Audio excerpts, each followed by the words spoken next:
அனைவருக்கும் வணக்கம். புத்தாண்டு நட்சத்திர பலன்கள் 2026 வர இருக்கிற இந்த 2026ஆம் வருடம் நம்மளுடைய நட்சத்திரங்களுக்கு எந்த மாதிரியான சிறப்பு பலன்களை தரப்போகுது, அடுத்த 365 நாட்கள் ஒரு வருடம் நம்மளுடைய நட்சத்திரத்துக்கு எந்த மாதிரியான ஒரு வேவ்லென்த்தான பலன்களை கொடுக்க போகுது அப்படிங்கறத அந்த பதிவுல கம்ப்ளீட்டா பார்க்கலாம். மேலும் பதிவுல நான் நிறைய விஷயத்தை கம்ப்ளீட்டா எக்ஸ்பிளைன் பண்ணியிருக்கேன். அது மட்டும் இல்லாம பதிவை நான் வந்து 7 செக்மெண்டா பிரிச்சிருக்கேன். வித் டைம் லைனோட இருக்கு. டிஸ்கிரிப்ஷன்ல டைம் லைன் கொடுத்துருக்கேன். உங்களுக்கு எந்த பகுதியை பார்க்கணுமோ அதை மட்டும் நீங்க பார்த்துக்கலாம். 7 செக்மெண்டா பிரிச்சிருக்கேன்னு சொன்னேன். அது என்னென்ன அப்படின்னு பார்க்கும்போது ஃபர்ஸ்ட் ஃபேமிலி, அடுத்தது உத்தியோகம் தொழில், அடுத்தது பொருளாதாரம் கடன் சார்ந்த விஷயம், அடுத்து காதல் திருமணம் திருமண வாழ்க்கை திருமண முயற்சி இது சார்ந்த விஷயம், அதன் பிறகு குழந்தை பாகியம் பிள்ளைகள் சம்பந்தப்பட்ட விஷயம், அதன் பிறகு மாணவர்கள், அப்புறம் ஆரோக்கியம், இப்படி A to Z எல்லாத்தையும் நான் கவர் பண்ணி எடுத்துட்டு போயிருக்கேன். ஸோ பதிவை முழுமையா பாருங்க. வீடியோட எண்டிங்ல இந்த வருடத்துல நம்ம எந்த தெய்வத்தை வணங்குறது வழிபடுறது சிறப்பு, மேலும் சிம்பிளா நம்ம என்ன பரிகாரம் செய்யலாம், இந்த வருடத்தை செழுமைப்படுத்திக் கொள்றதுக்கு சிம்பிளா நம்ம என்ன பரிகாரம் செய்யலாம் அப்படிங்கறதையும் நான் கம்ப்ளீட்டா கவர் பண்ணியிருக்கேன். ஸோ பதிவை முழுமையா பாருங்க. கண்டிப்பா உங்களுக்கு பயனுள்ள ஒரு பதிவா இருக்கும். மேலும் வீடியோவை ஸ்டார்ட் பண்றதுக்கு முன்னாடி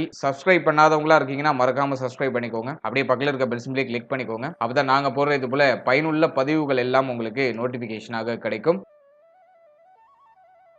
இப்போது மிதுன ராசி மிருகசீரிடம் நட்சத்திரக்காரர்களுக்கு இந்த புத்தாண்டு 2026ஆம் வருடம் எப்படி இருக்க போகிறது அப்படிங்கறத நம்ம தெளிவாக இந்த பதிவுல பார்க்கலாம்.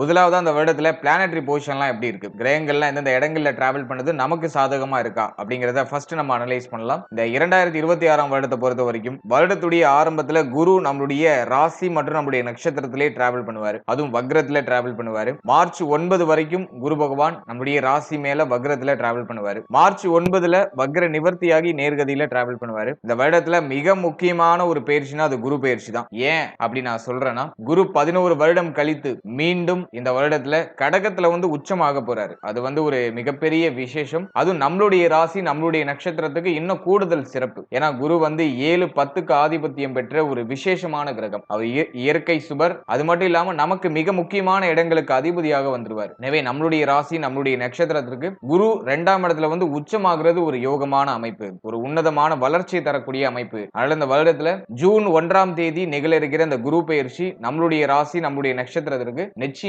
மிகப்பெரிய முன்னேற்றத்தையும் மிகப்பெரிய ஏற்றத்தையும் கொடுக்கும். ஏன்னா நம்மளுடைய ராசி நம்மளுடைய நட்சத்திரத்துக்கு கடந்த சில வருடமாவே ஒரு ப்ராப்பரான ஒரு growth அப்படிங்கிறது இல்ல. உழைக்கிற உழைப்புக்கு ஏற்ற ஒரு அங்கீகாரம், நம்ம நினைக்கிற விஷயத்தை நினைச்ச மாதிரி செய்யறதுக்கான ஒரு வாய்ப்பு எதுவுமே பெருசா கிடைக்கல. எதுவும் பட்டுப்படாம போயிட்டு இருந்துச்சு. இந்த வருடம் அந்த அங்கீகாரம், அந்த முயற்சிக்கான வெற்றி, இவ்வளவு நாள் நம்ம கடந்து வந்த அந்த பாதைகளுடைய அனுபவம் நமக்கு இப்போ ஒரு பெரிய வளர்ச்சியை கொடுக்க காத்துக்கிட்டு இருக்கு அப்படின்னு நம்ம சிம்பிளா சொல்லிடலாம். எனவே இந்த குரு பயிற்சிக்கு பிறகு ஒரு உன்னதமான வளர்ச்சியை நம்ம நிச்சயமா எதிர்பார்க்கலாம். ஜூன் 1ஆம் தேதி குரு பயிற்சி, அது ஒரு முக்கியமான பயிற்சி. ஏன்னா குரு உச்சமாகிற வருடமாக இந்த 2026ஆம் வருடம் பார்க்கப்படுது. அடுத்தது நம்முடைய ராசி மற்றும் நம்முடைய நட்சத்திரத்துக்கு 3ஆம் இடத்துல கேது. தைரிய வீரிய பராக்கிரம ஸ்தானத்துல கேது இருக்கிறது ஒரு மிகப்பெரிய வலிமை. அதுலயும் கேது வந்து சூரியனோட வீட்டுல இருக்காரு. சிம்மம் அப்படிங்கக்கூடிய சூரியனோட வீட்டுல இருக்காரு. பகை வீடாக இருந்தாலும் அங்க கேது சூரியனை போல செயல்படுவாருங்கிற ஒரு விதி வரும். அதன் அடிப்படையில 3ஆம் இடத்துல கேது இருக்கிறது நமக்கு தைரிய அபிவிருத்தி, முயற்சிகள் அபாரமான ஒரு வெற்றி, முயற்சி சார்ந்த விஷயங்களை எந்த தடையும் இருக்காது. புதிய முயற்சிகள் வெற்றியை கொடுக்கும். வைராகிய குணம் அதிகரிக்கும். எதுக்கும் தயங்காத ஒரு குணம் வந்துரும்.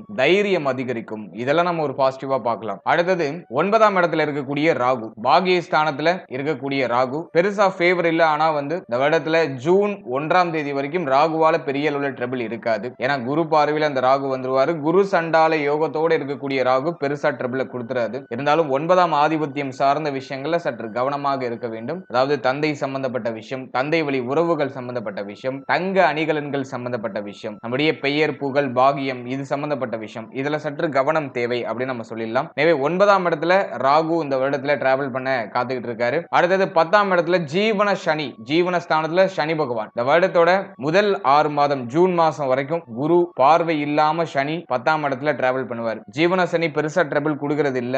இருப்பினும் 10ல இருக்கிற சனி சில சுமை அமைப்புகளை தொழில் உத்தியோக ரீதியா கொடுக்கும். ஆனா ஜூன் 1க்கு பிறகு குரு பயிற்சிக்கு பிறகு எல்லாம் கம்ப்ளீட்டா மாறிடும். ஏன்னா குருவோட பார்வையில சனி பகவான் வந்துருவாரு. அது நமக்கு ஒரு உன்னதமான உயர்வையும் உன்னதமான வளர்ச்சியும் தொழில் உத்தியோக ரீதியா கண்டிப்பா கொடுத்துரும். அதை நான் உங்களுக்கு டீடைலா அடுத்து எக்ஸ்பிளைன் பண்றேன். எனவே இந்த வருடத்தை பொறுத்த வரைக்கும் இயர்லி பிளானட் அப்படின்னு சொல்லக்கூடிய குரு மட்டும்தான் மேஜரான சேஞ்சஸ் பண்றாரு. இந்த வருடத்துல செகண்ட் ஹாஃப்ல கரெக்டா ஜூன் 1ஆம் தேதி பயிற்சியாகி உச்சமாகிறாரு. அது நம்முடைய ராசி நம்முடைய நட்சத்திரத்துக்கு 2ஆம் இடத்துல. அது ஒரு தனி சிறப்பு. இந்த வருஷத்தோட கடைசியில பார்த்தோம்னாக்கா ராகு கேது பயிற்சி டிசம்பர் 5ல தேதியில ராகு கேது பயிற்சி இருக்கும். இந்த டிசம்பர் 5ஆம் தேதி கேது பகவான் நம்மளுடைய ராசி மற்றும் நம்முடைய நட்சத்திரத்துக்கு 2ஆம் இடத்துக்கும், ராகு பகவான் நம்முடைய ராசி மற்றும் நம்முடைய நட்சத்திரத்துக்கு 8ஆம் இடத்துக்கு டிரான்சிட் ஆவாங்க. அது வருஷத்தோட கடைசியில இருக்கிறதுனால அதை நம்ம பெருசா எடுத்துக்க வேண்டாம். இந்த வருடம் கிரகங்களுடைய நிலையை பொறுத்த வரைக்கும் வருட கிரகங்கள்லாம் நமக்கு ஆல்மோஸ்ட் ஃபேவரா வருது. நம்ம நினைச்சதை நினைச்ச மாதிரி செஞ்சுக்கிறதுக்கு ஒரு ஏதுவான வருடம், ஒரு ஜாக்பாட் நிறைந்த ஒரு வருடம் அப்படின்னு இந்த வருடத்தை நம்ம எடுத்துக்கலாம். நான் அதை உங்களுக்கு டீடைலா எக்ஸ்பிளைன் பண்றேன். எதுல நமக்கு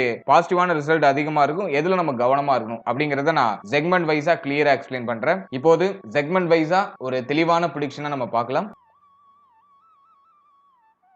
முதலாவதா குடும்ப வாழ்க்கை இந்த 2026ஆம் வருடத்துல நம்மளுடைய ராசி நம்மளுடைய நட்சத்திரத்துக்கு எப்படி இருக்க போகுது அப்படின்னு நம்ம அனலைஸ் பண்ணும்போது, 2ஆம் இடம் பெருசா பாதிக்கப்படல. 2ஆம் இடத்துல எந்த பாவகிரகத்துடைய ஆதிக்கமும் இல்ல. குரு பகவான் மட்டும் பார்த்தோன்னா ஜூன் மாசத்துல 2ஆம் இடத்துக்கு டிரான்சிட் ஆயிடுவாரு. எனவே இந்த வருடத்தை பொறுத்த வரைக்கும் ஃபேமிலி ரீதியா நல்ல முன்னேற்றம் இருக்கும். குடும்ப வாழ்க்கையில ஒரு அற்புதமான முன்னேற்றம், குடும்பத்துல சுப நிகழ்வு அதிகமா இருக்கிறது, சுப பேச்சுவார்த்தைகள் அதிகமா இருக்கிறது. ஜூன் 1ஆம் தேதிக்கு மேலாம் பார்த்தோன்னா குடும்பத்துல அபரிவிதமான வளர்ச்சி இருக்கும். ஃபேமிலி ரீதியா இருந்த சுமையான அமைப்பு குறைய ஆரம்பிக்கும். குடும்பத்துடைய தேவைகள் அனைத்தும் பூர்த்தியாகும். குடும்ப உறுப்பினர்களுடைய சப்போர்ட்லாம் கிடைக்கும். குடும்பத்துல ஒரு மகிழ்ச்சி, ஆனந்தம், மங்களகரமான நிகழ்வு, மங்களகரமான மாற்றம் இதெல்லாம் சிறப்பா நடைபெறும். அடுத்தது வீடு கட்டுற ஐடியா இருக்குனாக்கா நீங்க ஜூன் 1ஆம் தேதிக்கு மேல நீங்க ஸ்டார்ட் பண்ணலாம். வீடு கட்டுறதுக்கான பிராப்தம் நிறைய பேருக்கு உண்டாகும். புதுசா வீடு வாங்குறதுக்கான யோகம் உண்டு. அதை இந்த வருடத்துல செயல்படுத்தலாம். அடுத்தது 2ஆம் இடத்துல குருவுடைய சஞ்சாரம் ஜூன் 1ஆம் தேதிக்கு மேல இருக்கும். எனவே வீட்டை சேஞ்ச் பண்றது, உங்க வீட்டுல உங்களுக்கு அன்கம்ஃபர்டபுளா இருக்கக்கூடிய விஷயத்தை உங்களுக்கு கம்ஃபர்டபுளா சேஞ்ச் பண்ணி அதெல்லாம் சிறப்பா இருக்கு. வீட்டுக்கு தேவையான பொருட்களை வாங்கி வைப்பீங்க, வீட்டுக்கு தேவையான சுப மாற்றங்களை பண்ணுவீங்க, குடும்பத்துல மகிழ்ச்சி அதிகரிக்கும், நிறைய சுப நிகழ்வு குடும்பத்துல இருக்கும். இதெல்லாம் நம்ம ஒரு பாசிட்டிவா எடுத்துக்கலாம். எனவே ஃபேமிலி ரீதியா நம்ம அனலைஸ் பண்ணும்போது குடும்ப வாழ்க்கை சிறப்பாக இருக்கும். குடும்ப வாழ்க்கை சார்ந்த வகையில எந்த குறையும் இருக்காது. ஃபேமிலி மெம்பர்ஸ்ல யாருக்கிட்ட சற்று கவனமா இருக்கணும் அப்படின்னா தாய் சம்பந்தப்பட்ட விஷயங்கள கவனமா இருக்கணும். தாயாரோட ஒத்து போகாத அமைப்பு, தாயாரோட அதிகமான ஆர்குமெண்ட் இதெல்லாம் ஏற்படுறதுக்கு வாய்ப்பு இருக்கு. ஏன்னா 4ஆம் இடத்துல சனியுடைய பார்வை. எனவே தாய் சம்பந்தப்பட்ட விஷயம், தாய் வழி உறவுகள் சம்பந்தப்பட்ட விஷயம், மேலும் தாயாருடைய உடல் ஆரோக்கியம் சார்ந்த விஷயம், அவருடைய மன ஆரோக்கியம் சார்ந்த விஷயம், இதுல சற்று கவனமாக இருக்க வேண்டும். ஏன்னா 4ஆம் இடம் சனியுடைய ஆதிக்கத்துல வருது. எனவே தாய் சார்ந்த வகையில சில குழப்ப அமைப்புகள், வருத்த அமைப்புகள் இருக்கலாம். எனவே தாய் சம்பந்தப்பட்ட விஷயங்கள சற்று கவனம் தேவை. அடுத்தது நம்ம பார்க்கிறது தந்தை சம்பந்தப்பட்ட விஷயத்திலையும் சற்று கவனமா இருக்கணும். ஏன்னா 9ஆம் இடத்துல ராகு. ஜூன் 1ஆம் தேதிக்கு பிறகு தந்தை சம்பந்தப்பட்ட விஷயங்கள்ல சற்று கூடுதல் கவனமா இருக்கணும். தந்தையுடைய உடல் ஆரோக்கியம், தந்தை வழி உறவுகள் சம்பந்தப்பட்ட விஷயம், தந்தையுடைய உறவு சம்பந்தப்பட்ட விஷயம், இதுல எல்லாம் சற்று கவனமா இருக்கணும். இதுல எல்லாம் ஏதாச்சும் மனக்கசப்பு, மன வருத்தங்கள் ஏதாச்சும் ஏற்படுத்த வாய்ப்பு இருக்கு. அதே போல இளைய சகோதர சகோதரிகள் இருக்காங்கன்னா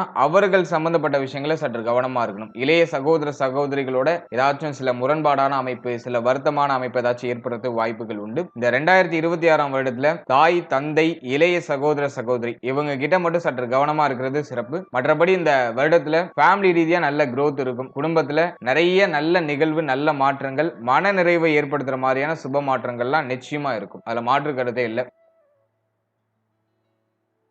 அடுத்தது இந்த வருடத்தை பொறுத்த வரைக்கும் உத்தியோகம், தொழில் வாழ்க்கை எப்படி இருக்க போகுது, இந்த 2026ல உத்தியோக தொழில் வாழ்க்கையில எந்த மாதிரியான சிறப்பு பலன்களை தரப்போகுது அப்படின்னு நம்ம பார்க்கும்போது, முதலாவது நம்ம உத்தியோகத்தை எடுத்து நம்ம அனலைஸ் பண்ணுவோம். 6ஆம் இடம் சிறப்படையுது. குறிப்பா பார்த்தோன்னா ஜூன் 1ஆம் தேதிக்கு பிறகு பார்த்தோன்னா குருவுடைய பார்வையில 6ஆம் இடம் வந்துடும். எனவே 6ஆம் இடம் சுபத்துவம் ஆகுது. 6, 8, 10 இந்த ஸ்தானங்கள்லாம் வலிமை அடையுது. குருவுடைய பார்வையில, உச்ச குருவுடைய பார்வையில வருது. எனவே உத்தியோக ரீதியா நிறைய நல்ல மாற்றங்கள் உண்டாகும். உத்தியோகம் இல்லாதவர்களுக்கு உத்தியோக வாய்ப்பு சிறப்பான முறையில் கிடைச்சிடும். குறிப்பா பார்த்தோம்னா ஜூன் 1ஆம் தேதிக்கு பிறகு உத்தியோகம் இல்லாதவங்கள நல்ல உத்தியோக வாய்ப்பு கிடைச்சிடும். அதாவது நல்ல உத்தியோக வாய்ப்பு, ஒரு சுமாரான உத்தியோகத்தில் இருக்கீங்கன்னா அந்த உத்தியோகத்தை சேஞ்ச் பண்ணலான்னு ஒரு ஐடியா பண்ணிடுவீங்க. இந்த உத்தியோகத்தை சேஞ்ச் பண்ணி ஒரு நல்ல பொசிஷனுக்கு போவீங்க. அதே மாதிரி உத்தியோகம் சார்ந்த வகையில இடமாற்றங்கள் ஏற்படும். வெளியூர், வெளி மாநிலம், வெளிநாடு போறதுக்கான வாய்ப்புகள் உண்டாகும். அதே போல வெளிநாடு போகணும்னு ஏதாச்சும் பிளான் பண்றீங்கன்னா அது இந்த வருடத்துல செயல்படுத்தலாம். அது கிளிக் ஆயிடும். உத்தியோகம் சார்ந்த வகையில சம்பள உயர்வு, பதவி உயர்வு, பதவி மாற்றம் இதெல்லாம் சிறப்பா கிடைச்சிடும். உத்தியோகத்துல நீங்க போடுற எஃபோர்ட்டுக்கான அங்கீகாரங்கள் டெஃபினட்டா கிடைச்சிடும். மேல அதிகாரிகளுடைய ஒத்துழைப்பு சிறப்பான முறையில் கிடைக்கும். மேல அதிகாரிகளால ஆதாயம் உண்டு. தன லாபம் சிறப்பா இருக்கும். உத்தியோகத்துல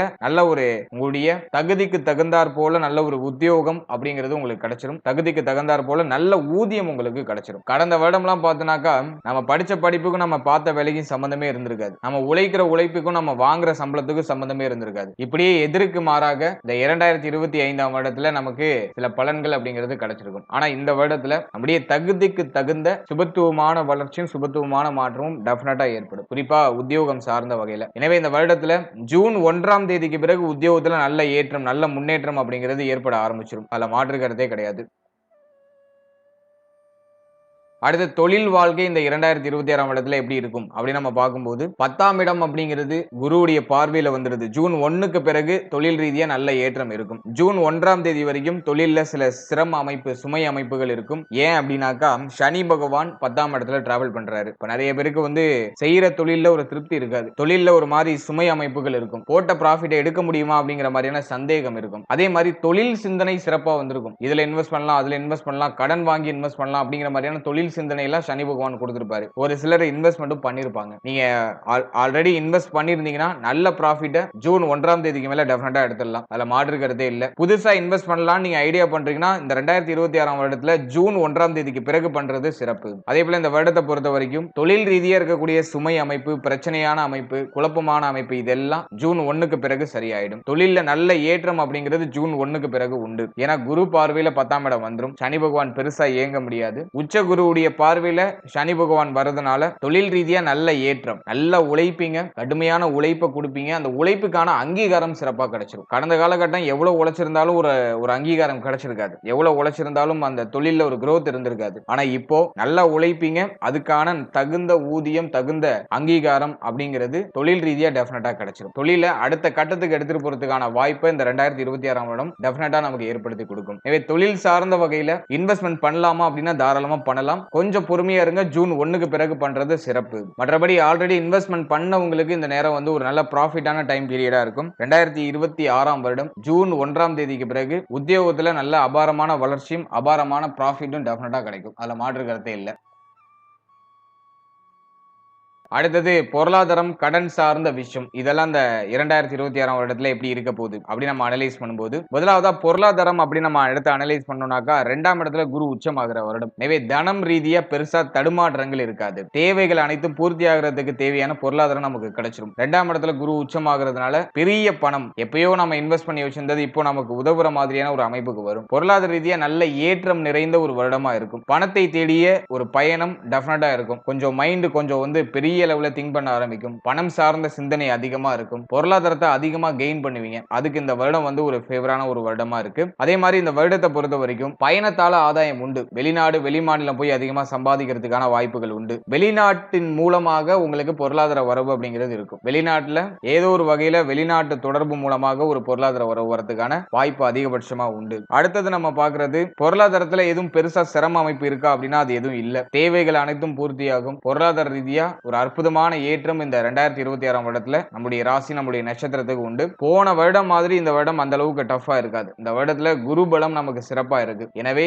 நமக்கு தேவையான நம்முடைய எண்ணங்களை நிறைவேற்றி கொள்றதுக்கு தேவையான பொருளாதாரம் அனைத்தும் சிறப்பான முறையில கிடைச்சிடும். அடுத்து கடன் சார்ந்த விஷயங்களை பொறுத்த வரைக்கும் 6ஆம் இடத்துல குரு பார்வை அப்படிங்கிறது பதியுது. சுபவிரய கடன்கள் அப்படிங்கிறது கடந்த காலகட்டங்களில் ஏற்பட்டிருக்கலாம். இந்த வருடத்துல 2026ஆம் வருடத்துல ஜூன் 1ஆம் தேதிக்கு பிறகு ஏதாச்சும் சுப மாற்றத்துக்காக கடன் வாங்குறதுக்கான வாய்ப்பு வரும். ஒரு சிலர் வந்து வீடு கட்ட ஸ்டார்ட் பண்ணுவாங்க, வீடு வாங்குறதுக்கு பிளான் பண்ணுவாங்க, அல்லது வீட்ல ஏதாச்சும் சுப நிகழ்வு பண்ணுவாங்க. அதுக்கு ஏதாச்சும் சுப விரய கடன் வாங்க வேண்டிய சூழ்நிலை வரலாம். ஆனா அதை திரும்ப கட்டுறதுக்கான வாய்ப்பு சிறப்பான முறையில உண்டு. கடன் வாங்கினாலும் அதை திரும்ப கட்டிடுவீங்க. அதுல எந்த பிரச்சனையும் இல்ல. கடன் உண்டு. பழைய கடன் இருக்குன்னா அந்த கடனை கட்டி முடிச்சு புது கடன் வாங்குவீங்க. ஆனா அது சுப மாற்றத்துக்கான கடனா இருக்கும். எதுவும் தண்ட விரய செலவா போகாது, சுப விரய செலவாக போகும். எனவே கடன் சார்ந்த விஷயங்களை பொறுத்த வரைக்கும் பழைய கடனுக்கு ஃபுல் ஸ்டாப், புது கடன் உருவாகிறதுக்கான வாய்ப்பு உண்டு. அந்த புது கடன் சுப வளர்ச்சிக்கான சுப மாற்றத்துக்கான கடனாக இருக்கும்.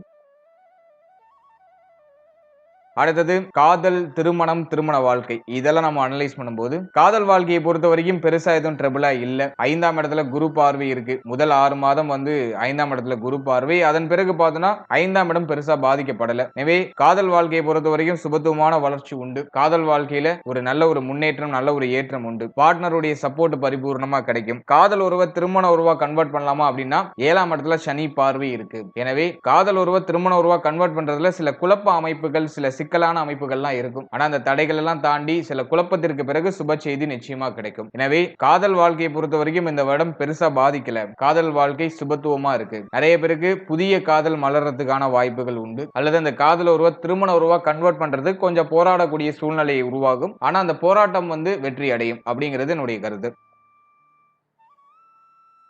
அடுத்தது நம்ம பார்க்கிறது திருமணம், திருமண முயற்சி. இதுல நம்ம அனலைஸ் பண்ணி பார்க்கும்போது 7ஆம் இடத்துல குரு பார்வை இருக்கு. முதல் 6 மாதத்துல திருமண முயற்சி பண்ணீங்கன்னா டெஃபினட்டா அது கிளிக் ஆயிடும். திருமண முயற்சியில இருக்கீங்கன்னாக்கா ஜனவரில இருந்து நீங்க நல்லா பிளான் பண்ணுங்க. நீங்க இப்போல இருந்தே ஸ்டார்ட் பண்ணலாம். உங்களுடைய திருமண முயற்சிகள் முதல் 6 மாதம் ஜூன் 1ஆம் தேதிக்குள்ள ஒரு குட் நியூஸ கொண்டு வந்து சேர்க்கும். ஜூன் 1க்கு பிறகு குடும்பத்துல மங்களகரமான விசேஷம் நடக்கும்னு நான் சொல்லியிருந்தேன் ஆரம்பத்திலேயே. எனவே நீங்க இப்போவே ஜனவரிலேயே நீங்க ஸ்டார்ட் பண்ணீங்கன்னா ஜூன் 1க்குள்ள சுப செய்தி கிடைக்கும். ஜூன் 1க்கு பிறகு திருமணம் ஆயிடும். எனவே திருமண முயற்சிகள் வெற்றியை கொடுத்துரும். திருமணம் சார்ந்த வகையில நிறைய பேருக்கு நிச்சயதார்த்தமாகிறது, சுப மாற்றம் ஏற்படுறது, சுப விரைய கடன்கள் உருவாகிறது. ஏதாச்சும் ஒரு மங்களகரமான மாற்றம் உண்டு. அதுல மாற்று கருத்தே கிடையாது. எனவே திருமண முயற்சியில் இருக்கிறவங்களுக்கு நல்ல செய்தி மிக விரைவாக கிடைச்சிரும். அடுத்தது திருமண வாழ்க்கை அப்படின்னு நம்ம அனலைஸ் பண்ணி பார்க்கும்போது சனியுடைய பார்வை 7ஆம் இடத்துல இருக்கு. முதல் 6 மாதம் பெருசா ட்ரபிள் இல்ல. வாழ்க்கை துணை சார்ந்த வகையில பெரிய அளவிலான பிரச்சனையோ குழப்பங்களோ இல்ல. முதல் 6 மாதம் அப்படியே ஸ்மூத்தா நகர்ந்துரும். அதே மாதிரி இந்த நேரத்துல சில ஏக்க அமைப்புகளை அந்த சனி பார்வை கொடுக்கும். ஒரு சிலர் வந்து வாழ்க்கை துணை விட்டு பிரிஞ்சிருப்பாங்க. தொழில் ரீதியாக, உத்தியோக ரீதியாகவோ வெளிநாடு வெளிமாநிலம் போயிருப்பாங்க, அல்லது வந்து சொந்த உறவு விட்டு வெளியேறி இருப்பாங்க, வாழ்க்கை துணை பிரிஞ்சிருப்பாங்க. சோ இதுல ஒரு சில ஏக்க அமைப்புகளை கொடுக்கும். ஆனால் குருவுடைய பார்வை 7ஆம் இடத்துல இருக்கிறதுனால அது பெருசா பாதிப்பை கொடுக்காது. ஒண்ணு பிரிச்சு வைக்கும், அல்லது ஒன்னாவே இருந்தாலும் சில வாக்குவாதங்களை கொடுத்து அதுவே சரி பண்ணி விட்டுரும். இப்படிதான் நகர்த்திட்டு போகும். ஆனா குரு பயிற்சிக்கு பிறகு வாழ்க்கை துணை சார்ந்த விஷயங்களை கவனமா இருக்கணும். ஜூன் 1ஆம் தேதிக்கு பிறகு வாழ்க்கை துணையுடைய உடல் ஆரோக்கியம், மன ஆரோக்கியம், வாழ்க்கை துணை சம்பந்தப்பட்ட அனைத்து விஷயத்திலும் சற்று கூடுதல் விழிப்புணர்வோட இருக்கணும். ஏன்னா சனி பார்வை அந்த அளவுக்கு சிறப்பு செய்யறது இல்ல. வாழ்க்கை துணையோட சில மிஸ் அண்டர்ஸ்டாண்டிங்கை கிரியேட் பண்ணும். வாழ்க்கை துணை சார்ந்த வகையில சில பிரச்சனையும் குழப்பத்தையும் கொடுக்கும், அல்லது சில வருத்தங்களை கொடுக்கும். குறிப்பா மருத்துவம் சார்ந்த வகையில சில தேவையற்ற விரைய செலவுகளை கொடுத்து வாழ்க்கை துணை சார்ந்த வகையில சில மன வருத்தங்களை கொடுக்கலாம். ஜூன் 1ஆம் தேதிக்கு பிறகு வாழ்க்கை துணை சம்பந்தப்பட்ட விஷயங்களை கவனமா இருக்கணும். ஜூன் 1 வரைக்கும் பார்த்தோன்னா பெருசா ட்ரபிளா இருக்காது. பிரச்சனைகளே இருந்தாலும் அதை சமாளிச்சு நகர்த்திடுவீங்க. திருமண வாழ்க்கையில சற்று கவனம் தேவை.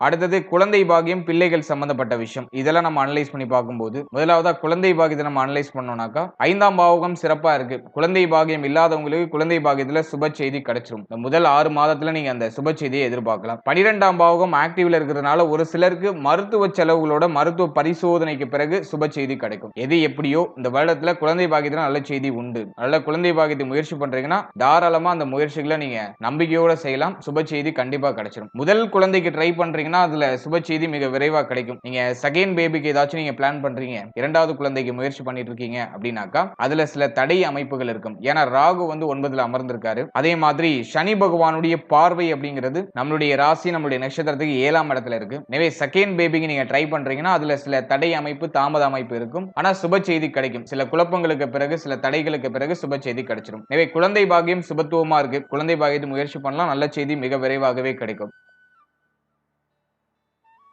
அடுத்தது பார்த்தோம்னாக்கா பிள்ளைகள் சார்ந்த விஷயம். பிள்ளைகளை பொறுத்த வரைக்கும் இந்த வருடத்துல அவங்களுக்கு ஒரு நல்ல ஏற்றம் உண்டு. அதுல மாற்று கருத்தே இல்ல. முதல் 6 மாதத்துல பார்த்தோம்னா பிள்ளைகள் சார்ந்த வகையில நல்ல வளர்ச்சி இருக்கும். பிள்ளைகளால ஏற்பட்ட மன உளைச்சல் எல்லாம் குறையும். ஆனா சனி பார்வை 5க்கு 12ல பதிகிறதுனால, அதாவது 4ஆம் இடத்துல பதிகிறதுனால பிள்ளைகளால நிறைய விரைய செலவுகள் இருக்கும். பிள்ளைகளுக்கு கல்வி சார்ந்த வகையிலேயோ அல்லது பிள்ளைகள் சார்ந்த விஷயங்கள் ஏதோ ஒரு விஷயத்தின் மூலமாக நிறைய விரைய செலவுகள் இருக்கும். இந்த நேரத்துல பிள்ளைகளுக்கு சுப விசேஷம் பண்ணலாமா அப்படின்னா தாராளமா பண்ணலாம். தேவையில்லாத தண்ட விரைய செலவா போகாம பிள்ளைகளுக்கு சுப விரைய செலவாக அதை நீங்க பண்ணிடுறது சிறப்பு. எனவே சுப விசேஷம் ஏதாச்சும் பண்ற ஐடியா இருக்குன்னா அதை தாராளமா பண்ணலாம். இந்த இடத்துல குரு பார்வை 5ஆம் இடத்துல இருக்கிறதுனால பிள்ளைகளால பெயர் புகழ் இதெல்லாம் சிறப்பான முறையில் கிடைச்சிடும். பிள்ளைகள் பற்றி இருக்கக்கூடிய கவலைகள்லாம் குறைய ஆரம்பிக்கும். பிள்ளைகளுக்கு அவர்களுடைய வயதுக்கு தகுந்த ஏதாச்சும் சுப மாற்றம், சுப வளர்ச்சி ஏதாச்சும் பண்ணணும் அதை தாராளமா பண்ணலாம். குறிப்பா திருமணம், காது குத்து, வேற ஏதாச்சும் சடங்கு நிலைகள் ஏதாச்சும் பண்ண வேண்டியது இருக்குன்னா அதை தாராளமா செய்யலாம். இந்த வருடம் அதுக்கு ஏதுவான வருடம். எனவே பிள்ளைகள் சார்ந்த வகையில ஒரு நல்ல முன்னேற்றம் உண்டு. பிள்ளைகளால மகிழ்ச்சி உண்டு. பிள்ளைகளுக்கு சுப விசேஷம், சுப மாற்றம் உண்டு. பிள்ளைகளுக்கு சுப விரய செலவுகளும் உண்டு.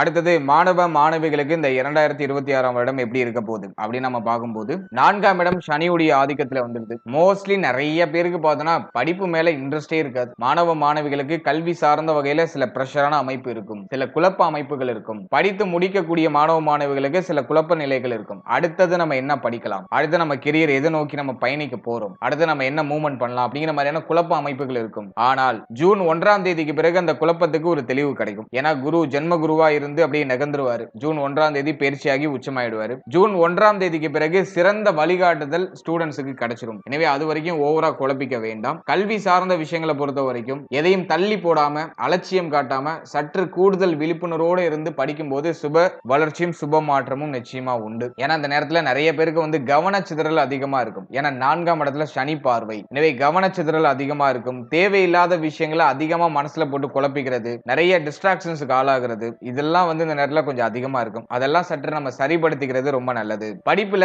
கொஞ்சம் இன்ட்ரெஸ்ட் குறையும், ஆர்வம் குறையும். எனவே படிப்புல உங்களுடைய ஆர்வத்தை இன்னும் நல்லா மிருகேத்திக்கிறது நல்லது. சனி பார்வை நாள்ல இருக்கும்போது கல்வி சார்ந்த வகையில சில சுமை அமைப்புகளை காமிக்கும். நிறைய இருக்கு படிக்கிறதுக்கு, அப்படியே யோசிச்சாலே அப்படியே மலைச்சு போற மாதிரி இருக்கும். அதனால ஸ்டூடெண்ட்ஸ் வந்து இந்த நேரத்துல எதையும் நினைச்சு பெருசா கவலைப்படாம, ரொம்ப ஓவரா திங்க் பண்ணாம, கல்வி சார்ந்த விஷயங்கள்ல சற்று கவனம் செலுத்தினாலே உங்களுக்கு ஒரு நல்ல வெற்றி, நீங்க உழைக்கிற உழைப்புக்கான உங்களுடைய முயற்சிக்கான ஒரு அங்கீகாரம் டெஃபினட்டா கிடைச்சிரும். ஏன்னா முயற்சி ஸ்தானத்துல கேது இருக்காரு. முயற்சி சிறப்பா இருக்கும், நீங்க எடுக்கிற முயற்சி வெற்றி அடையும். ஆனா அலட்சியம் இல்லாம இருக்கணும். சனி பார்வை மட்டும் என்ன பண்ணுனா எல்லாத்துலயும் அலட்சியத்தை காமிக்கும். பாத்துக்கலாம், இது அப்புறம் பாத்துக்கலாம் அப்படிங்கிற மாதிரியான சோம்பேறித்தனத்தை கொடுக்கும். அந்த அலட்சியத்தை மட்டும் குறைச்சிட்டு சற்று கூடுதல் விழிப்புணர்வோடு இருந்து செயல்படும் போது கல்வி சார்ந்த வகையில நல்ல முன்னேற்றம் அப்படிங்கிறது டெஃபினட்டா ஏற்படும். எனவே கல்வியை பொறுத்த வரைக்கும் இந்த நேரத்துல நிறைய செலவு இருக்கும். படிப்புக்காக நிறைய செலவு செய்ய வேண்டிய சூழ்நிலைகள் உண்டாகும். நிறைய பேர் வந்து சொந்த ஊர்ல இருக்க முடியாது, சொந்த ஊரை விட்டு வெளியூருக்கு போவாங்க. படிப்புக்காக வெளியூர், வெளி மாநிலம், வெளிநாடு போறதுக்கான வாய்ப்புகள் உண்டாகும். ஃபேமிலியை விட்டு பிரிஞ்சு போவாங்க. 4க்கு 12ல கேது பகவான் இருக்கிறதுனால கல்வி சார்ந்த வகையில நிறைய விரைய செலவுகள் உண்டாகும். ஆனா அது எதுவும் பெருசா மைனஸ் ஆகாது. எதை நினைச்சு பெருசா கவலைப்பட வேண்டாம். இந்த நேரம் வந்து படிப்புல கொஞ்சம் விழிப்புணர்வை அதிகப்படுத்திக்கணும், கவனத்தை அதிகப்படுத்திக்கணும். அதை மட்டும் நம்ம ஃபோக்கஸ் பண்ணிட்டோம்னாக்கா நமக்கு இந்த வருடம் வந்து கல்வி சார்ந்த வகையில நல்ல ஏற்றத்தை கொடுத்துரும். அதே மாதிரி ஸ்டூடெண்ட்ஸ் வந்து தன்னுடைய நண்பர்கள் வகையில கொஞ்சம் கவனமா இருக்கணும். நட்பு வட்டாரத்தோட சற்று கூடுதல் விழிப்புணர்வோட இருக்கணும். ஏன்னா 7ஆம் இடத்துல சனி பார்வை இருக்கிறதுனால நண்பர்களோட நிறைய மிஸ் அண்டர்ஸ்டாண்டிங் ஏற்படும். நண்பர்கள் சார்ந்த வகையில சில மன வருத்தங்கள் ஏற்படலாம். எனவே நட்பு வட்டாரம், கல்வி சம்பந்தப்பட்ட விஷயம், இதுல எல்லாம் சற்று கவனமா இருக்கணும். உயர்கல்வி படிக்கிற மாணவ மாணவிகளுக்கு முதல் 6 மாதம் பெருசா ட்ரபிளா இருக்காது. குரு பார்வையில ராகு இருப்பாரு. அதனால முதல் 6 மாதம் பெருசா ட்ரபிளா இருக்காரு. 6ஆம் மாதத்துக்கு பிறகு ஜூன் 1ஆம் தேதிக்கு பிறகு கொஞ்சம் சிரம அமைப்புகள் வெளிப்படுற மாதிரி ஃபீல் ஆகும். ஆனா அது பெருசா உங்களை பாதிக்காது. எனவே கல்வி சார்ந்த வகையில ஏற்றம் உண்டு. ஆனா கவனம் அதிகமா தேவை. அடுத்ததாக இந்த உடல் ஆரோக்கியம் இந்த 2026ஆம் வருடத்துல எப்படி இருக்க போகுது அப்படி நம்ம அனலைஸ் பண்ணும்போது ஹெல்த் ரீதியா பெருசா எதுவும் ட்ரபிளா இல்ல. சனி 10ல இருக்கிறதுனால நிறைய சுமை அமைப்புகள் தொழில் உத்தியோகத்துல இருக்கும். அது மட்டும் கொஞ்சம் ஹெல்த்தை கொஞ்சம் அலட்டுற மாதிரி இருக்கும். நேரத்துக்கு சாப்பிட முடியாத சூழ்நிலை, நேரத்துக்கு தூங்க முடியாத சூழ்நிலைகள்லாம் இருக்கலாம். ஆனா இதெல்லாம் பார்த்தோம்னாக்கா ஜூன் 1க்கு பிறகு சரியாயிடும். ஏன்னா சனியுடைய பார்வை 12ஆம் இடத்துல இருக்கு, 7ஆம் இடத்துல இருக்கு, அதே மாதிரி 4ஆம் இடத்துல இருக்கு. ஹெல்த் கொஞ்சம் அலட்டுற மாதிரியான ஒரு டைம் பீரியட் தான். டயத்துக்கு தூங்க முடியாது, டயத்துக்கு சாப்பிட முடியாது, ஒரு கம்ஃபர்டான ஒரு இடத்துல உங்களால இருக்க முடியாது. நீங்க இப்ப இருக்கிற இடம் உங்களுக்கு கம்ஃபர்டபுளா இருக்காது. அது ஏதாச்சும் ஒரு குறை இருக்கும், ஏதாச்சும் ஒரு மன வருத்தம் இருக்கும். மைண்ட் வந்து இப்போ ஃப்ரீயா இருக்காது, அதிகமா யோசிக்கும், அதிகமா கோபத்தை ப்ரொடியூஸ் பண்ணும். ஏன்னா 4ஆம் இடம் கெட்டு போயிருக்கு. அல்ல மனசு வந்து இப்போ வந்து ஒரு ஃப்ரீயா இருக்காது. மனசுல நிறைய ஏக்கம் இருக்கும், கவலை இருக்கும், அடுத்து என்ன அப்படிங்கிற கேள்வி இருக்கும். அதே மாதிரி சனியுடைய பார்வை 4ல இருக்கிறதுனால அதிகமான கோப உணர்வு வரும். இதெல்லாம் நம்ம வந்து இந்த நேரத்துல கொஞ்சம் குறைச்சிக்கிறது நல்லது. முக்கியமா இந்த வருடத்தை பொறுத்த வரைக்கும் டயத்துக்கு சாப்பிடுங்க, டயத்துக்கு தூங்குங்க. உடைய கால் பாதம் சம்பந்தப்பட்ட விஷயங்களை கவனமா இருக்கணும். அடுத்தது 4ஆம் இடம் அப்படிங்கிறது வந்து மேல் மார்பக பகுதி நுரையீரல் சம்பந்தப்பட்ட விஷயங்களை குறிக்கும். அதுல சற்று கவனமா இருக்கணும். இந்த நேரத்துல சளி தொந்தரவு அதிகமா இருக்கும். 2026ஆம் வருடத்துல சளி தொந்தரவு, அதே மாதிரி வந்து நுரையீரல் சம்பந்தப்பட்ட பிரச்சனை ஏதாச்சும் ஏற்படுறது வாய்ப்பு இருக்கு. அது ஒரு சிலருக்கு, எல்லாருக்கும் கிடையாது, யாரும் பயப்பட வேண்டாம். இப்ப நான் சொல்ற பகுதிகளில் சற்று கவனமா இருக்கிறது சிறப்பு அப்படின்னு சொல்றேன். அதே மாதிரி இந்த நேரத்துல வந்து பார்த்தோம்னா வயிறு சம்பந்தப்பட்ட விஷயம், சிறுநீரகம் சம்பந்தப்பட்ட விஷயம், ஜீரண உறுப்புகள் சம்பந்தப்பட்ட விஷயம், பெண்களாக இருந்தால் கருப்பை சம்பந்தப்பட்ட விஷயம், இதெல்லாம் சற்று கவனமாக இருக்கணும். ஏன்னா இந்த இடத்துல எல்லாம் சனி பார்வை இருக்கு. அடுத்தது 10ஆம் இடத்துல சனி பகவான் இருக்கிறதுனால இந்த கால் பகுதி, மூட்டு பகுதிகளில் நிறைய பேருக்கு வீக்கம், வலி இதெல்லாம் ஏற்படுறதுக்கு வாய்ப்புகள் உண்டு. அதுலயும் வந்து ஒரு 45க்கு மேல இருக்கீங்கன்னா கண்டிப்பா அந்த மூட்டு வலி, கால் வலி இதெல்லாம் கொஞ்சம் அதிகமா இருக்கிறதுக்கு வாய்ப்பு இருக்கு. சோ இந்த பகுதிகளில் சற்று கவனமா இருக்கணும். அதே மாதிரி பாகியத்துல ராகு இவர் என்ன பண்ணுவார் அப்படின்னு நம்ம பார்க்கும்போது தொடை பகுதிகளில் ஏதாச்சும் சிக்கலான ஒரு அமைப்பை கொடுக்கலாம். அதுவும் ஜூன் 1ஆம் தேதிக்கு பிறகு தொடை சம்பந்தப்பட்ட விஷயங்களை சற்று கவனமா இருக்கணும். அடுத்தது நம்ம பார்க்கிறது வந்து பார்த்தோம்னா நம்முடைய கழுத்து, தோள்பட்டை, கை சம்பந்தப்பட்ட விஷயம், இதுல எல்லாம் கொஞ்சம் கவனமா இருக்கணும். காது சம்பந்தப்பட்ட விஷயங்களை சற்று கவனமா இருக்கணும். ஏன்னா 3ல கேது. எனவே கழுத்து, தோள்பட்டை, முதுகு வலி இதெல்லாம் வந்து ஒரு சிலருக்கு எட்டி பார்க்க வாய்ப்புகள் உண்டு. இதுல மட்டும் நம்ம வந்து இந்த வருடத்துல கொஞ்சம் கவனமா இருக்கணும். யாரும் பயப்பட வேண்டாம். சற்று இதுல கவனம் செலுத்திக்கிறது சிறப்புன்னு சொல்றேன். அதே மாதிரி ஹெல்த்தியான ஃபுட் சாப்பிடுங்க, டயத்துக்கு சாப்பிடுங்க, டயத்துக்கு தூங்குங்க. ஓவரா திங்க் பண்ணாங்க மைண்ட் கொஞ்சம் ரிலாக்ஸா வச்சுக்கோங்க. ஜென்ம குரு நடந்துக்கிறதுனால ஓவரா திங்க் பண்றது, அதிகமான கோபம் வருது, எதையும் கண்ட்ரோல் பண்ண முடியாத சிச்சுவேஷன்லாம் இருக்கும். அதெல்லாம் நம்ம கொஞ்சம் மெயின்டைன் பண்ணிக்கிறது நல்லது. இந்த வருடத்துல நல்ல மெடிடேஷன் பண்ணணும். உடல் ஆரோக்கியம் பாதிக்கப்பட்டிருக்குங்கிறத விட மன ஆரோக்கியம் வெகுவா பாதிக்கப்பட வாய்ப்புகள் உண்டு. எனவே இந்த 2026ஆம் வருடத்துல நல்லா மெடிடேஷன் பண்ணிக்கணும். இஷ்ட தெய்வ வழிபாடு அதிகமா இருக்கணும். இதெல்லாம் நம்ம வந்து கொஞ்சம் ப்ராப்பரா மெயின்டைன் பண்ணாலே இந்த வருடம் வந்து நமக்கு ஒரு சிறப்பான முன்னேற்றத்தை கொடுத்துரும். ஃபைனலா பரிகாரம் ஏதாச்சும் செஞ்சா சிறப்பா இருக்குமா அப்படின்னு நம்ம பார்க்கும்போது, பரிகாரம் அப்படின்னு நம்ம எடுத்துட்டோம்னாக்கா இந்த வருடத்துல தெய்வ வழிபாடு அப்படின்னு நம்ம பார்க்கும்போது குரு பெயர்ச்சியின் போது ஆலங்குடி குருஸ்தலம் போயிட்டு வர்றது சிறப்பு. அதே மாதிரி திருச்செந்தூர் போயிட்டு வரதுக்கு வாய்ப்பு இருந்தா அது ஒரு வாட்டி போயிட்டு வந்துருங்க. திருச்செந்தூர் முருகன் ஸ்தலத்தை போயிட்டு ஒரு வாட்டி விசிட் பண்ணிட்டு வர்றது நல்லது. இந்த வருஷ பிறப்பின் போது வந்து பார்த்தோன்னா உங்களுடைய குலதெய்வத்தை நீங்க நல்லா மனதார பிரார்த்தனை பண்ணி இந்த வருடத்தை ஸ்டார்ட் பண்ணுங்க. 5ஆம் இடம் வலிமை அடையுது. குலதெய்வத்தோட அருள் கிடைக்கும். குலதெய்வ வழிபாட மேற்கொள்ளுங்க. குலதெய்வத்தை போயிட்டு இந்த வருடத்துல ஜனவரியில போயிட்டு ஒரு வாட்டி பார்த்துட்டு வந்துருங்க. முடிய குலதெய்வம் அப்புறம் திருச்செந்தூர் போயிட்டு வருது சிறப்பு. முருக வழிபாடு இந்த வருடத்துல உங்களுக்கு கூடுதல் வலிமையை கொடுக்கும். அதே போல இந்த வருடத்துல கும்பகோணம் அருகில் இருக்கக்கூடிய சூரியனார் கோவிலுக்கு போயிட்டு வர முடிஞ்சா ஒரு வாட்டி போயிட்டு வாங்க. ஏன்னா கேது 3ல இருக்காரு, சிம்ம வீட்டுல இருக்காரு. எனவே சூரிய வழிபாடும் இந்த வருடத்துல உங்களுக்கு ஒரு நல்ல ஏற்றத்தை கொடுக்கும். எனவே சூரியனுடைய ஸ்தலமான கும்பகோணம் அருகில் இருக்கக்கூடிய சூரியனார் கோவிலுக்கு போயிட்டு வரலாம். எனவே தெய்வ வழிபாடுன்னு எடுத்துக்கும் போது நான் ஒரு 3-4 தெய்வங்களை நான் ரெஃபர் பண்ணியிருக்கேன். ஒன்னு உங்களுடைய குலதெய்வம், ரெண்டாவது திருச்செந்தூர் முருகன் அல்லது உங்க வீட்டுக்கு பக்கத்துல இருக்கக்கூடிய முருகனுடைய ஸ்தலங்கள், அது உங்களுக்கு வலிமையை கொடுக்கும். மூணாவது சூரியனார் கோவில், கும்பகோணம் அருகில் இருக்கக்கூடிய சூரியனார் கோவில். நாலாவது குரு பெயர்ச்சி, ஜூன் 1ஆம் தேதி குரு பெயர்ச்சி இருக்கும். அந்த குரு பெயர்ச்சியின் போது குருஸ்தலம் ஆலங்குடியில் இருக்கக்கூடிய குருஸ்தலம் அங்க போயிட்டு வருது சிறப்பு. இது வந்து தெய்வ வழிபாடு. தெய்வ வழிபாடு இல்லாம பிராக்டிகலா வேற ஏதாச்சும் பண்ணலாமா அப்படின்னு நம்ம பார்க்கும்போது இந்த வருடத்துல உணவு தானம் நிறைய பண்ணுங்க. நான் எல்லா ராசிக்கும் ரெஃபர் பண்றதுதான், எல்லா நட்சத்திரத்துக்கும் ரெஃபர் பண்றதுதான், உங்களுக்கு ரெஃபர் பண்ற உணவு தானம் அதிகமா பண்ணுங்க. ஏன்னா சனி கர்மஸ்தானத்துல இருக்காரு. எனவே இந்த நேரத்துல நிறைய உணவு தானம் பண்றது நல்லது. அதே போல செயல்பட இயலாதவர்கள், அதாவது மாற்றுத்திறனாளிகளுக்கு உங்களால முடிஞ்ச உதவிகளை பண்ணலாம். அதே போல கோவில்ல வந்து அன்னதானம் போடுறது, அன்னதானம் போடுற அளவுக்கு உங்களால முடியும்னா ஒரு முறை அன்னதானம் போடுறது சிறப்பு. எனவே இந்த 2026ஆம் வருடத்துல உணவு தானம் அதிகமா பண்ணுங்க. குரு வந்து சந்திரனோட வீட்டுல உச்சமாகிற ஒரு வருடம் அப்படிங்கிறதுனால நல்ல அந்த வெரைட்டி ரைஸ் அப்படின்னு சொல்லக்கூடிய புளி சாதம், தயிர் சாதம், சக்கரை பொங்கல், இந்த உணவுகளை அதிகமா தானம் செய்யறது சிறப்பு. கர்ம சனி நடக்கிறதுனால ஏழை எளியோர்களுக்கு, மாற்றுத்திறனாளிகளுக்கு, துப்புரவு பணியாளர்களுக்கு உங்களால முடிஞ்ச சின்ன உதவி, உங்களால எந்த அளவுக்கு முடியுமோ அந்த ஒரு சின்ன உதவியை நீங்க செய்யும் போது ஒரு மிராக்கிளான ஒரு நல்ல மாற்றம் அப்படிங்கிறது நிகழ ஆரம்பிக்கும். ஓவரால் அந்த 2026ஆம் வருடம் நம்மளுடைய ராசி, நம்முடைய நட்சத்திரத்துக்கு எல்லா வகையிலும் சிறப்பா தான் இருக்கு. பெருசா எதுவும் நெகட்டிவா இல்ல. நிறைய நல்ல மாற்றங்கள், சுப மாற்றங்கள் இதெல்லாம் சிறப்பான முறையில உண்டு. குரு உச்சமாகிற வருடம் அப்படிங்கிறதுனால எதுலயும் வீழ்ச்சிகள் இருக்காது. நிறைய ஏற்றத்தை இந்த வருடம் நம்முடைய ராசி, நம்முடைய நட்சத்திரத்துக்கு நிச்சயமாக கொடுக்கும். நம்பிக்கையோடு செயல்படுங்க. எல்லாமே நமக்கு நல்லபடியாக நல்ல மாற்றமாக. இப்போ நீங்க இது வரைக்கும் பார்த்தது ஒரு கோச்சார பலன், ஒரு வருடத்துக்கான வருட பலனை நம்ம வருட கிரகங்களின் அடிப்படையில் நம்ம ஒரு ரிசர்ச் பண்ணி நம்ம கொடுத்திருக்கோம். இது வந்து ஒரு பொதுவான கோச்சார பலன். இதுல சில மாற்றங்கள் சிலருக்கு மட்டும் ஏற்படுறதுக்கு வாய்ப்பு உண்டு. அதாவது உடைய ஜனனகால ஜாதகத்துல தசா புக்திகளின் அடிப்படையில தான் வந்து பலன்கள், விதிகள் அப்படிங்கிறது உங்களுக்கு விதிக்கப்படும். கோச்சாரம் வந்து அப்படியே மைல்டா சின்ன சின்ன சேஞ்சஸ் பண்ணும், அவ்வளவுதான். மற்றபடி வந்து பார்த்தோன்னா ஒரு 80% வந்து உங்களுடைய தசா புக்தி அந்தரம் உங்களுடைய சுய ஜாதகம் தான் பேசும். ஒரு 20% சில சேஞ்சஸ், சில மாற்றங்களை கோச்சாரத்தால செய்ய முடியும். எனவே உங்களுடைய ஜனனகால ஜாதகத்தை உங்களுடைய குடும்ப ஜோதிடத்தை கொடுத்து ஒரு வாட்டி தெளிவா அனலைஸ் பண்ணிக்கோங்க. உங்களுக்கு யோக தசை நடக்குதா, அவயோக தசை நடக்குதா அப்படிங்கறத ஒரு வாட்டி செக் பண்ணிட்டு அதோட இந்த கோச்சாரத்தை எடுத்து நீங்க சூப்பர் கம்போஸ் பண்ணும்போது ஒரு சுப பலன்கள், ஒரு தெளிவான பலன்கள் அப்படிங்கிறது உங்களுக்கு கிடைக்கும். குறிப்பா நம்ம சொல்லணும்னா யோக தசை நடக்கிறவங்களுக்கு கோச்சாரத்துல எவ்வளவுதான் நெகட்டிவான ப்ரெடிக்ஷன் வந்தாலும் மேக்சிமம் அவங்களுக்கு பாசிட்டிவா தான் நடக்கும். அவயோக தசை நடக்கிறவங்களுக்கு கோச்சாரத்துல எவ்வளவு பாசிட்டிவா சொன்னாலும், எவ்வளவு பாசிட்டிவான ப்ரெடிக்ஷன் வந்தாலும் ஒரு 50% பார்த்தா உங்களுக்கு நெகட்டிவா நடக்கிறது வாய்ப்பு இருக்கு. எனவே யோக தசையா அவயோக தசையா அப்படிங்கறத கொஞ்சம் செக் பண்ணிட்டு